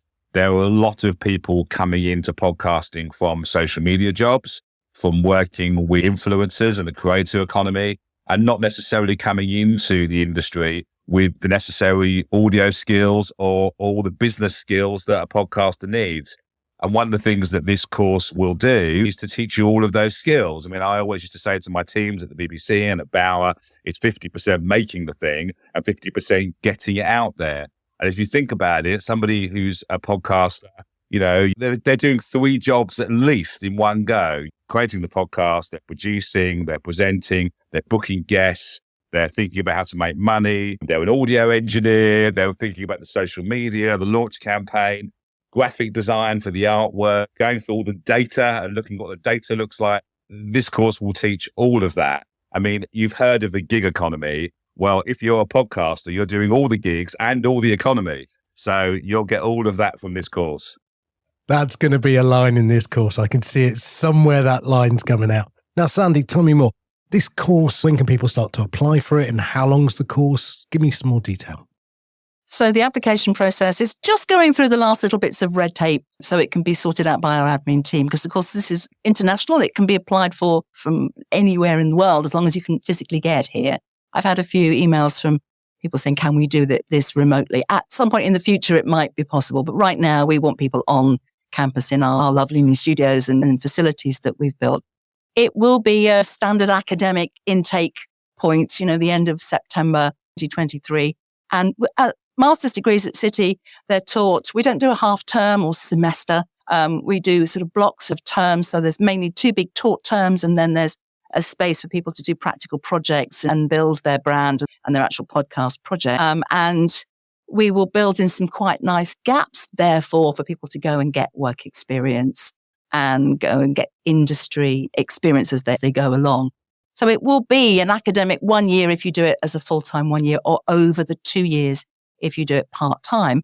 And the part-time model will work that you do 2 days a week in the first year and 3 days a week in the second year. And there will be a few occasions where we've got intensive production periods where they'll do a full week at a time. So hopefully it should be fairly easy for someone to plan their life around doing the degree in that basis. We need it to be a predictable pattern if people are going to be able to make that work. And how can people in industry get involved and help you? This has been one of the amazing learning points for me about this, is we put the messages out there, and my LinkedIn feed has been inundated with people saying, I'd love to come and talk to your students. I'd love to tell them what I've learned about X, Y, and Z. And the generosity from the people in the industry to say, can we help you make this course work, is wonderful. But what we're doing at the moment is I'm trying to acknowledge everyone that messages me to say, can I come and teach? To say, I hope so, yes. But let me just collect that for a moment, because we need to build the actual timetabling structure in and see where people can come in and how they can do it. But we've got every hope that pretty much everyone that's said to me, can I come and talk to your students? That yes, we can, either through the course structure or through, as Brett mentioned, these regular centres where we can get people to come and share knowledge and talk to each other as much as to our students. And we have an advantage in the fact that, we're in Islington, so we're incredibly well placed for be able to do that in a central London position. We've got some great venues that we can make use of and some great spaces. So, we're certainly going to be doing that. And if you're around and if you're on the course or if you come to our events, you're going to hear from the biggest and the best in the business. And one of the advantages of having the industry involved is that, they flagged up things that we weren't necessarily thinking of, if that makes sense, that we want to include. So one of the messages we heard was, we need people that can just know how to punch up a script, to take a script and just make it more dynamic. And, we need people that know how to write a really compelling host read, because that's not a skill that's taught anywhere. So, all of those things that we heard from the industry have been built in. Yeah, I love the practicality of everything that you talked about. I think this is something that, I'm looking at my 18-year-old daughter even, who wants to get into journalism. And I'm thinking, this is the sort of thing that she should be doing as well. Just yesterday, I was teaching our first years here and their very first audio class. And I've done this every single year I've been teaching, which is a really long time now at City. And I say, what do you listen to? And I used to say, what radio do you listen to? And I've learned not to say that now. But I had 25 students in my class and 2 people said they'd ever listened to radio. Almost all of them consume podcasts.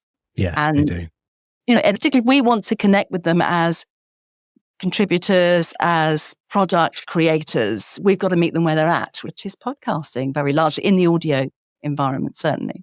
Now, there's a couple of famous alumni, not myself included, other famous alumni. Can you name a few? You put them in the press release, so obviously you can name a couple. Yeah, I can name drop a few for you if you like. I mean, we have a corridor of fame, actually, at City. We try to refresh with all the faces there. Can I point out, I'm not on there. And we did have a wonderful moment in one of the early masterclasses where I was talking to Dino Sophos, who at Persephonic and some of the work he's doing with Global, for example. And he was talking to us, and in the background of the Zoom call, Adam Fleming walked. And they're both City alumni, so he stopped and talked to us as well. Helena and Millie from Media Storm podcast, they're from City. Theodora Laludis, who used to be at Telegraph and is now at Wondery, I think, where she's at, is a graduate of City. Because we've got this wonderful track record at City of producing broadcast journalists and newspaper journalists and magazine journalists, you suddenly find people popping up that you think, oh, yes, of course, you did the course as well. And that's, I think, one of the reasons why we've had such goodwill and generosity. People saying, yes, I'll help you with it. Yes, I'll come and talk to you about what you're doing. Chris Mason is another of the course and often comes back and talks to our students. Ben Green, who's at the Athletics. So, yeah, it's a really good network. So, Brett, what's next in your pipeline? What have you got to do to get this across the line for you? I've started to talk to lots of podcast companies, businesses that were involved in our steering group about how we move forward with them.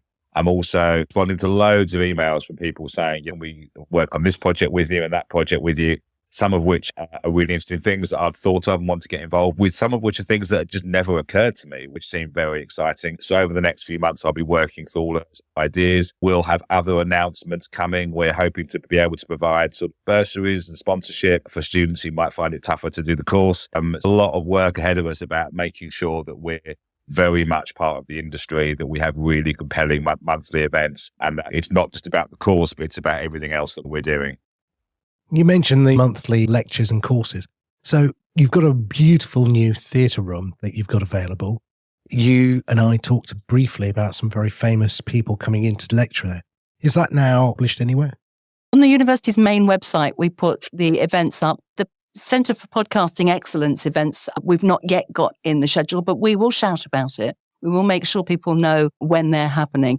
There already is a very established programme of regular guest speakers at at a city university. Some has been tied in past to big awards we give. So there's a journalism lecture, the James Cameron Memorial Lecture. This year it was Clive Myrie came along and spoke to the students. We've had Lise Doucette in the past doing that sort of event. And we're very keen to publicise it in a way that makes it a centre for people coming in, sharing their ideas, telling us who they'd like to talk to. And of course, the other great thing that we've all learned in the last few years is you don't actually need to be in London to be a guest speaker for us at our events. We can put it on Zoom and we can share it virtually.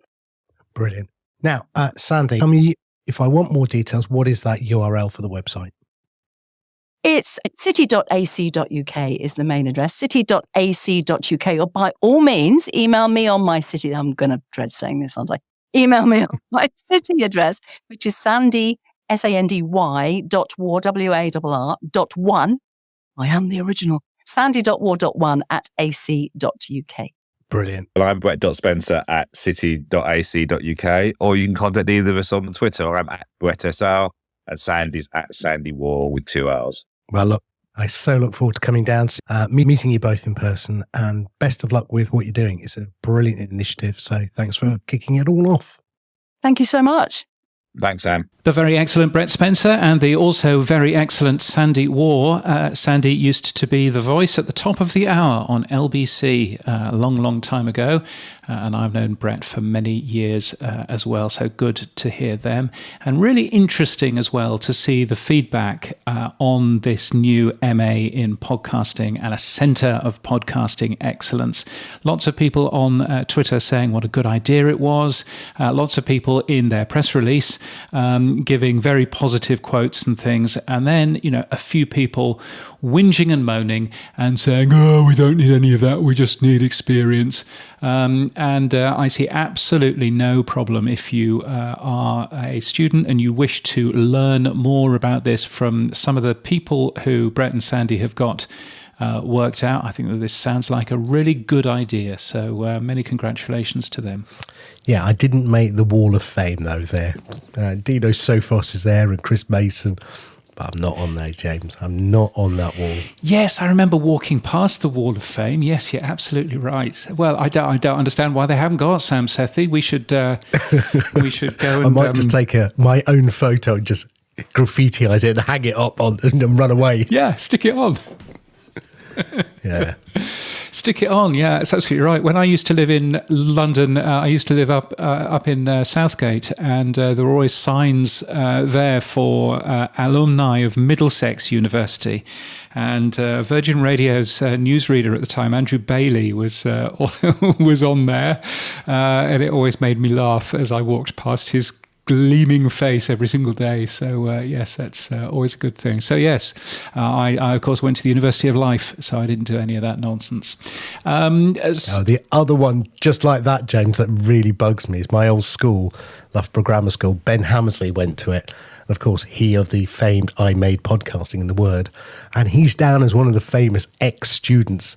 And I'm like, Ben just came up with a word called podcasting. That's not that famous, but he's there. So yes. Not that I'm bitter. Not that you're bitter or anything else. And for the record, he came up with a word. He put it in a newspaper.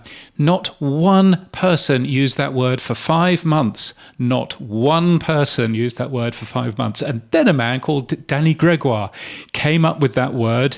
And Dave Weiner and Adam Curry thought it was such a good idea, they were going to use it for their product called podcasting. That's how it all worked. How do I know this? Because I've been speaking with Dave Weiner this week, alongside chats with Adam Curry as well. So my goodness, ask me anything about how the word podcasting came to be, and I will bore you about that. But let's move on to other bits of. There's actually quite a lot of good news, isn't there, out there, Sam? Yeah, I mean, last week we talked about demystifying the 80% downgrading of new episodes that, there was a report running around.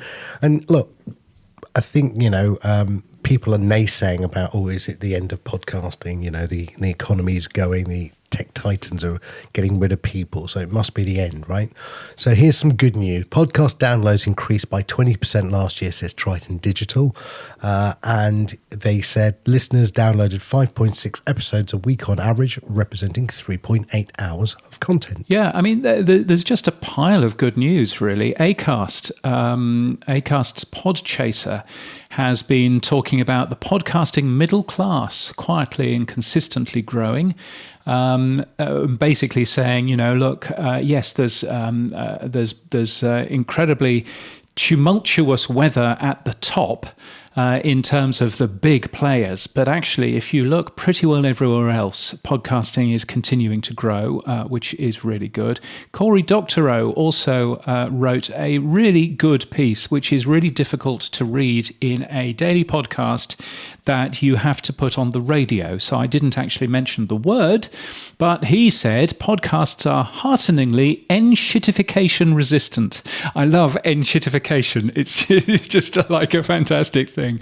And he's basically saying podcasting, it's an open technology built out of open technologies. And that's one of the reasons why it has done so well. He, of course, lays into Spotify. But nevertheless, that was a really good piece as well. Any other good news that you have spotted? Yeah, podcast ad buyers have yet to see a slowdown in their budgets, even while other budgets have been cut, says DigiDay. So, and UK advertising spend rose in Q3 22 by 4.3%. So, although advertising may be cutting elsewhere, it seems in podcasting that is not the case. No, indeed. There's also some research that came out from Acast this week, which, of course, it would say that, wouldn't it? But it does say that marketers are planning to spend more on podcasting this year. So that's nice to hear. More podcasters being hired by media companies, says the State of Podcasting 2022, which is a piece of research published by Muckrack. They also say that more podcasters are using paid subscriptions as well. I've literally just got an email from Politico, which is a big publisher in the UK and in London. And they have just announced renowned journalist Anne McElvoy as executive editor of Head of Audio. And they say that they're going to double down on audio. And we're also seeing some pretty exciting news, actually, coming out of Nielsen. They will be going out and marketing Edison Research's Share of Ear and Edison Podcast Metrics. So Edison Podcast Metrics is the only data which is out there which measures every single podcast across the US. They do that by asking a large study of people, a large survey of people. And that is now going to be marketed directly to advertising agencies by Nielsen. That's really good news. So good news for all of the folks, Megan and Gabriel and Larry at Edison Research, and that looks good things too. And there are also numbers, aren't there, of course, from the Podcast Index. Over the last week, 209,679 podcasts published at least one new episode. That's up again 1.3% on the week and 20.9% on the month. So, yeah. In summary, James, what would you say? It's all good news, yes? Yeah, I mean, in summary, I mean, there are bad bits of news as well. It's not all rosy out there. And I know that some people in the advertising world are seeing that average rates are down. But mostly the news coming out of podcasting is pretty good. So I think there's much to be relaxed and to be happy about.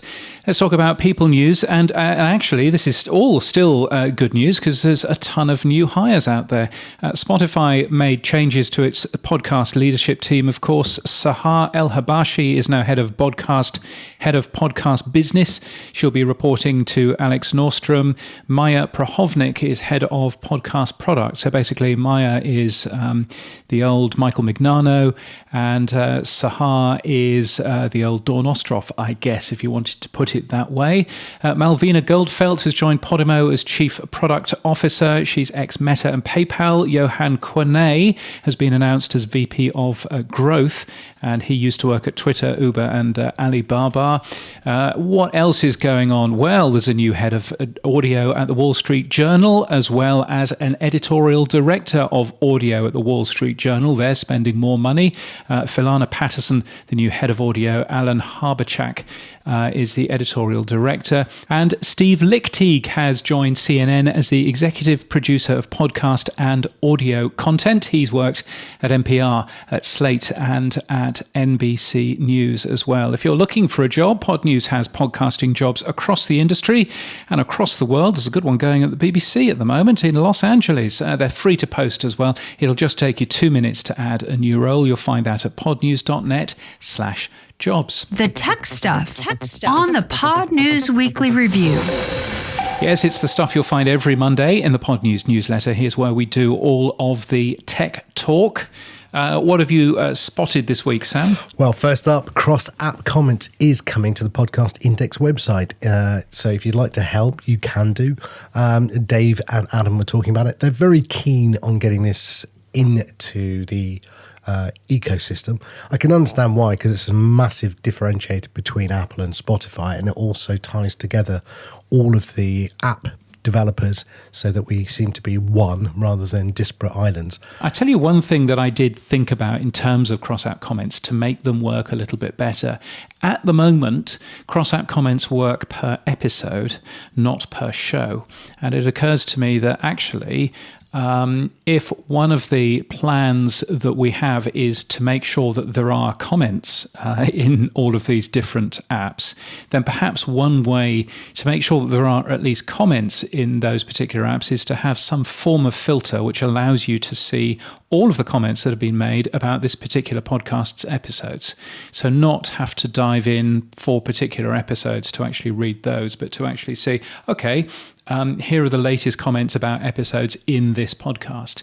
And I think that would make a big difference as well. But at the moment, we're focusing on very much on episodes rather than on the podcast for itself. And I think that that's possibly a missed opportunity as well. But I'm sure it's all doable, though, in terms of the tech. Watch this space, I think, is what you can say about that. A few other techie things going on. Podping, of course, working very well. Brian of London is in Australia as we speak, although he hasn't popped in to say hello or to buy me a beer. So he's in court. I'm not sure. Well, I mean, he genuinely is in court. So, he is in court. Yes, he genuinely is. But nevertheless, so yes. Anyway, why did I mention Podping? Because Brian of London has written a long blog which explains how much it costs to run the Podping message system, and the answer is baffling. And you'll just have to go and read it because I don't fully understand it. But the benefit of Podping is pretty clear. Podverse uses Podping. Apple Podcasts doesn't, and Podverse, in just one random test, Podverse got the new episode 16 minutes earlier than Apple Podcasts did. So I think it really shows that there's real opportunities and benefits there as well. Moving on, if you've seen a weird user agent called Harley in your log files, then that's from Amazon Music. It's from various things. It's their desktop app, but also a few other things as well. Anyway, it's been updated in the OPORG user agents version 2 list and also updated in OP3. So if you use OP3 for your analytics, as you should, then all of that has been categorized correctly. Sam, tell me about Cast Garden. Well, it's something that I just found, looking through tweets. It's a new podcasting host. It says it's the best podcasting host platform for growing, monetizing, and P2P syndicating unlimited audio, video, and live stream podcasts. So it clearly got my attention. It's powered by HiveTube. I went over there, and I have to say it was very disappointing. There was not a lot I could see of all of this tech that was actually working. It says it supports the Fediverse. It has Podping notifications. It's Hive monetized. It supports the full RSS2.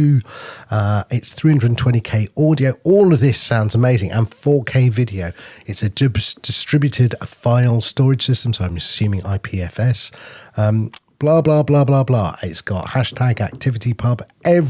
It sounded like podcast namespace bingo. It had everything in it. Yeah, it really does. And then I went over there and it was like, oh, it was a bit like when I went to Wave Lake. It was like, we're doing these great things with music and value for value. And it's like, oh, when you get there. So I don't know. It seems, it says podcasting 2.0 on it, but it seems to have absolutely zero podcasts in there. They all appear to be crappy YouTube videos with, amusing pictures of somebody's face somebody pulling a silly face. So it seems to have nothing to do with podcasting at all, so far as I can work out. I don't understand why they're saying podcasting 2.0. I don't understand how you can monetize using Hive under the podcasting 2.0 specification. I know it's written into the spec, but I know that no one's using it that way. So, and also free speech podcasters seeking a wider reach. Well, free speech podcasting, really? Is that really the best way to promote it? I mean, again, it comes back to what Leo was saying earlier. Yes, I've got no idea what this Cast Garden is all about, but to me, it just looks as if, as you so rightly say, somebody has grabbed a bit of jargon, and they're just basically using that. Because none of it seems to have any relationship with podcasting as you or I know it. So, very strange. Very indeed. Yes.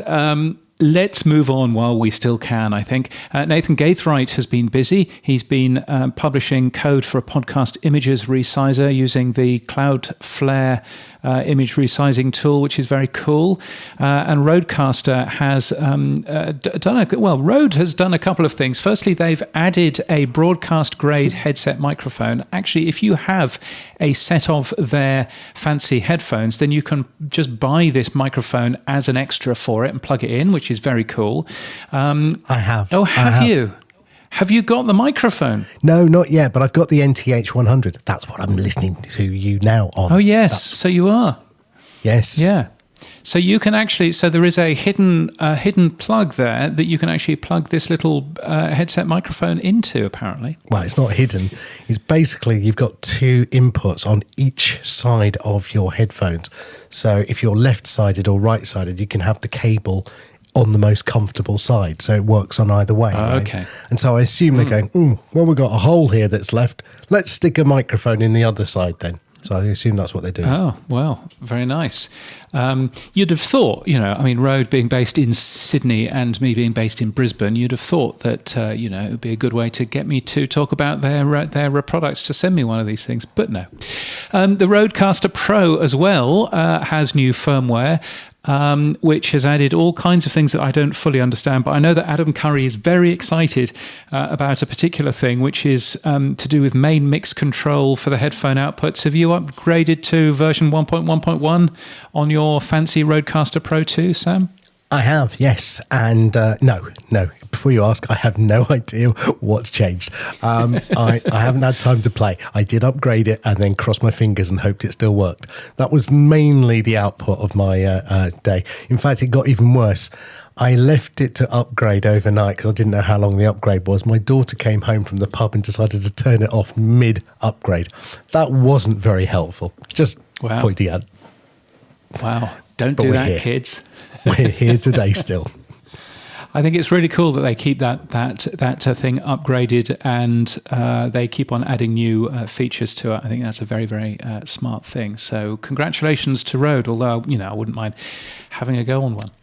I actually, to be really honest with you, I think they've overcomplicated it. So I had the Rodecaster Pro 1. It had 8 channels. It was pretty easy to work out. And what they've done is they've literally turned this into a software rather than hardware device, which is basically customizable. So every channel can be anything you want it to be. It can be a virtual mic, it can be an input source, an output source. You've got everything you could want on it. But sometimes I look at it and I go, actually, for the 5 or 6 things I want to do, it's overly engineered. But hey, I'm sure there's people like Adam who use it to its full extent. but I don't. So yeah. Yeah, I think over-engineering is just, does it do the subset of things that I want it to do? And if that is what it does, then that's a great thing. But yeah, absolutely. I'm perfectly happy with the Shure microphone that I paid for, plugged into this aging Apple Mac that I also paid for. My new Apple Mac is in Sydney. I'm very excited. Hopefully I'll get it in the next couple of days. And then it'll be a week's worth of tearing my hair out trying to understand how I installed all of these pieces of software in the first place. But still, there we are. Shall we go around the world, Sam? Indeed, you've been doing something very interesting, which I'm very excited to hear more about. Pod News today starts a series of articles about podcasting in the East and Southeast Asia, Japan, Korea, Indonesia, the Philippines, Thailand, and Vietnam, if you didn't know what the Southeast Asia area was.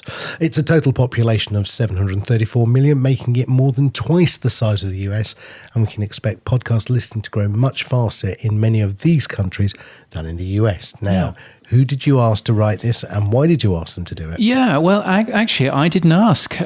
So these articles are written by Guangjin Yo for Pod News. He is based in Singapore. He runs a podcast company there.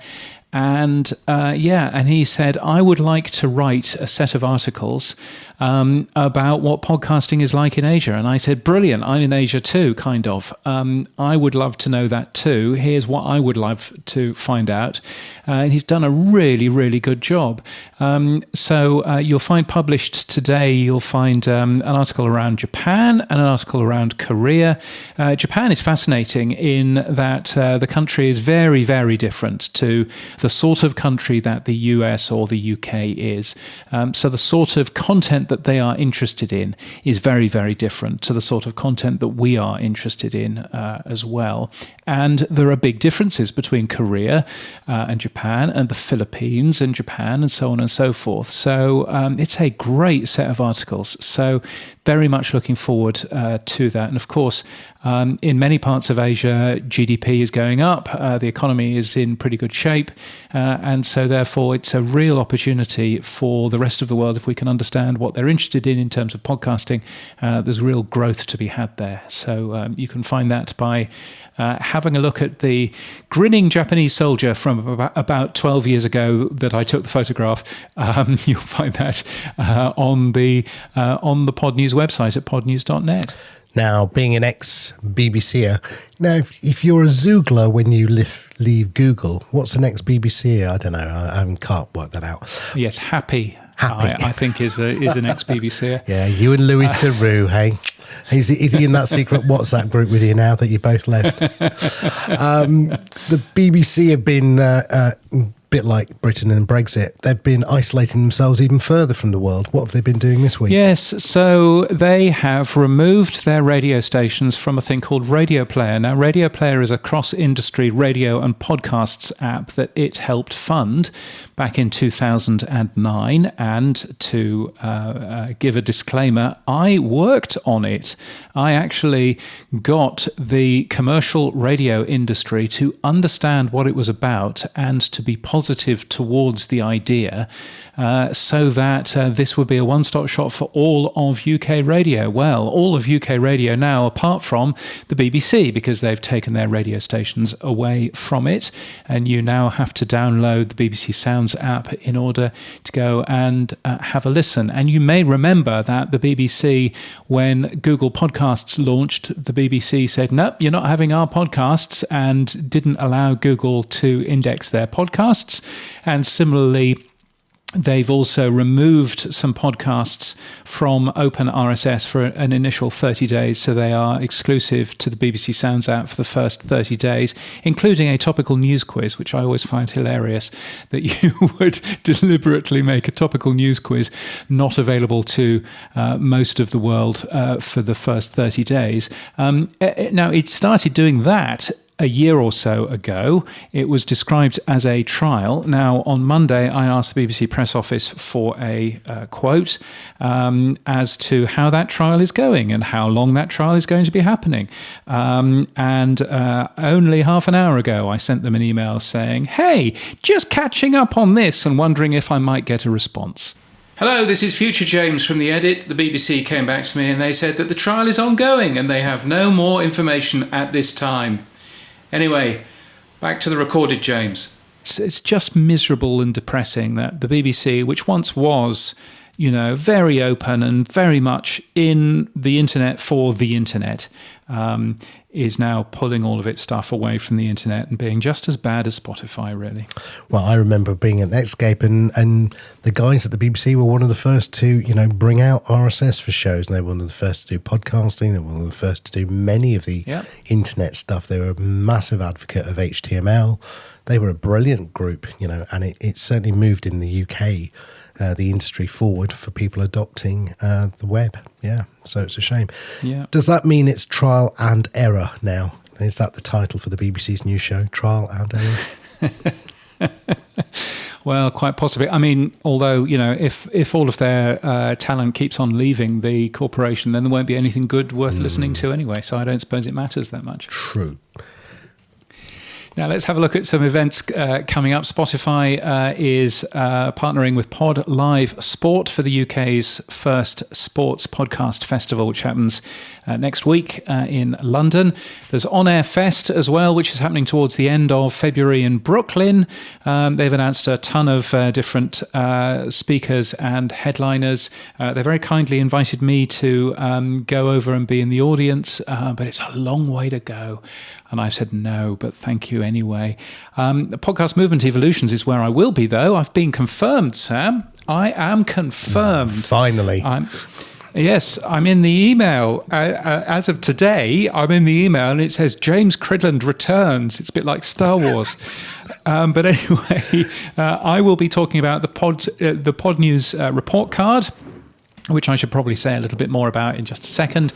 But Podcast Movement Evolutions is early March in Las Vegas. Both Sam and I will be there. And who knows, we might even be doing a version of this very show on a stage somewhere. No one wants to see whether that. Or not, whether or not there'll be anybody actually there, who knows? But anyway, we will see what happens. Hang on, there. James, I've got it. I've got it. Wait. Yep. We will give everyone there free beers if they come to it. Oh, you will. Excellent. I don't know how we're going to pay for it, but let's just offer that. Just we'll have to spend Adam and Dave's sats. That's clearly what we'll be doing.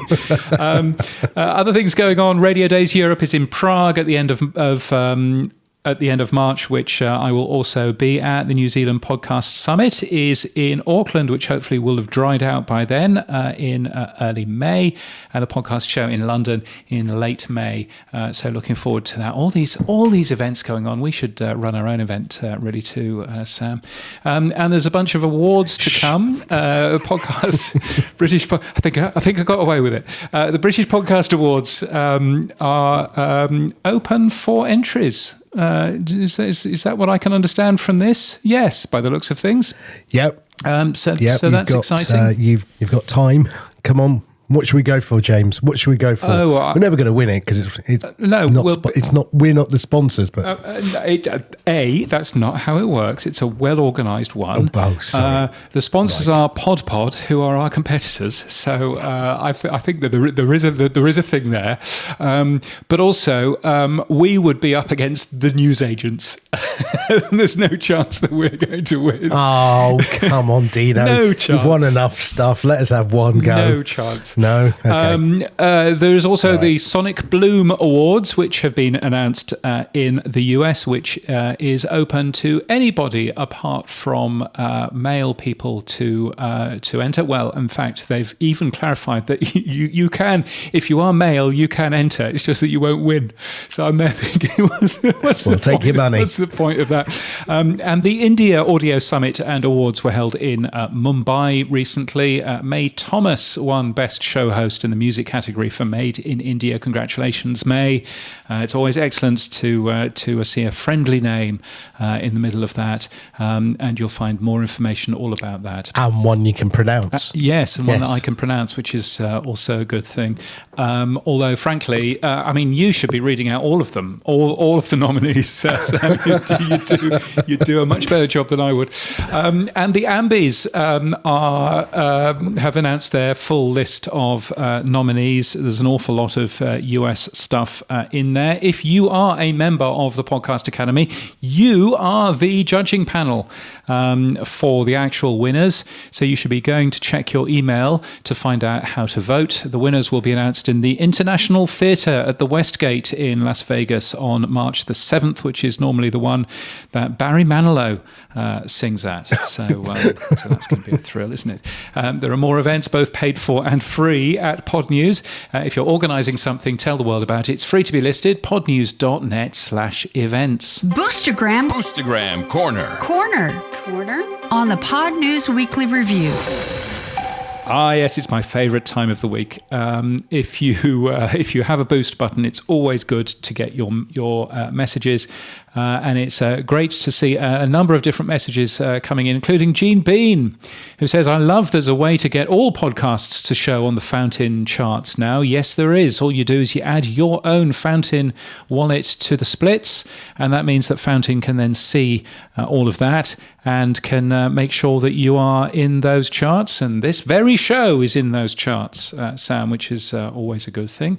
Who else have we got boosts from? Kyron from the Mere Mortals, he sent us a row of ducks and he said, "Excellent as always. Cheers, fellas." Thank you, Kyron. Yes, thank you very much. Yes, Adam Curry seems to like you. 25,777 sats. That's for this show, that's a big baller. So thank you, Adam, for that. And he thinks you're brilliant. Sam's analogy to Terry Semel and Yahoo is the right one. He says, "This was a bubble. Party time is over." Pets.com, anybody? Yes, yeah. I mean, Terry Semel was a bit of a... Dawn Ostroff and Terry Semel, I would put them in the same bag. And clearly Adam's got taste if he thinks I'm good. Well, I'm not going to argue with the podfather. That's all I'll say. Oscar Merry has also sent 5,000 sats. Great interview with Jack. Thanks, Sam. You see, it's good, isn't it? I like this Instagram corner. If anybody would like to thank me for anything, that would be good. 250 sats from somebody called SRTN, who I'm going to call Sorting. Sorting says, "Your explanation of monetization mechanics is so very helpful. Thank you." I'd like to think that was me, not you. Yes, I think that was you. Yes. Anyway, if you get value from what we do, the Pod News Weekly Review is separate from Pod News. Sam and I share everything from it. We really appreciate your support so we can continue making this show. You can be a power supporter at weekly.podnews.net. You can subscribe in Apple Podcasts, apple.co/podnews, or you can support us with sats by hitting the boost button. Actually, we've had a number of new supporters this week through the Buzzsprout subscription thing. So thank you for that. If you need a new podcast app, then podnews.net/new podcast apps is the place to go.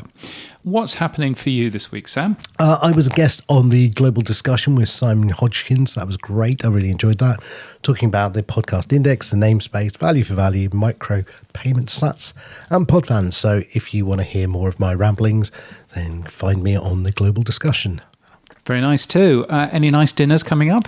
Yeah, James Bishop, who's a friend of mine from One Fine Play, he's hosting a podcasting dinner on the 23rd of February in London. I will put it up on various places on my Twitter accounts and LinkedIn, and look up James Bishop. Yeah, it'll be a small little intimate dinner for those of you who want to come along to chat about podcasting. Very nice. You, this time last week, you were talking about Noster and whether or not you'd fiddled around with that a little bit. Have you managed, have you done any of that?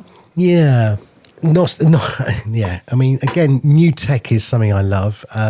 Noster is meant to be the social network protocol. That's the way that people are trying to position it now. So I suppose it could be competitive to ActivityPub and what Mastodon's doing. There's lots of clients out there, and a new one that came out this week is called Damus. It's an iOS client. It's suddenly in the top 10 of social network apps on the Apple on the Apple charts. What was really cool was I'd set up Olby with my public and private keys for the Astra.Ninja Noster account. Stay with me. And I basically then loaded up Damus, typed in Sam at getolby.com, and boom, all my credentials, my bio, my images, my avatar, everything was over there.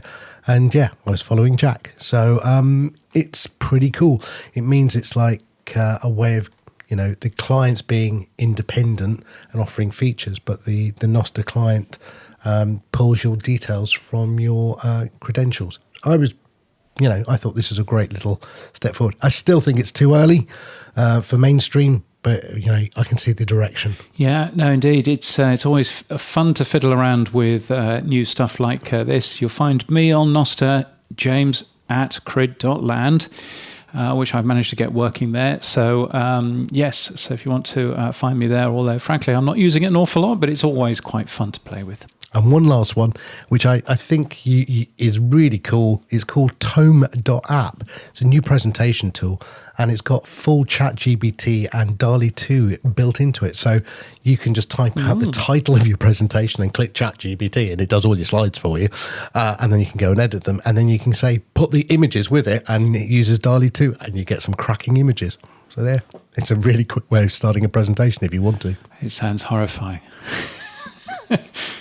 Anyway, James, apart from me fiddling around, what have you been up to this week? Well, I've been on a couple of different podcasts and things. Making Creativity Pay is a podcast which I appeared on earlier on in the week. I was actually talking about an idea that I'd heard from Ronsley Vaz about sustainable creativity. It's a really nice phrase that I've heard people use, and you'll find that in your favorite podcast app with the Making Creativity Pay podcast. Also, I was interviewed actually quite some time ago, but it's been published this week by Simon Owens, who writes a lot about media and writes about all kinds of other media business type things. And he interviewed me for his YouTube channel.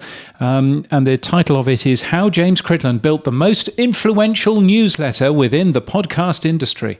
So I'm quite a fan of that. I'm less of a fan of my haircut, because frankly, I could have used a slightly better haircut because the whole thing's in video. But there you go. That's what happens when you do video interviews, I guess. But if you want to find that, then you'll find that on YouTube. I will go and have a look later. And that's it for this week. You can give us feedback using email to weekly@podnews.net or send us a Boostgram. If your podcast app doesn't support Boost, then grab a new app from podnews.net/new podcast apps. Yes, our music is from Studio Dragonfly. Our voiceover is Sheila D, and we're hosted and sponsored by Buzzsprout. Podcast hosting made easy. Get updated every day. Subscribe to our newsletter at podnews.net. Tell your friends and grow the show. And support us. The Pod News Weekly Review will return next week. Keep listening.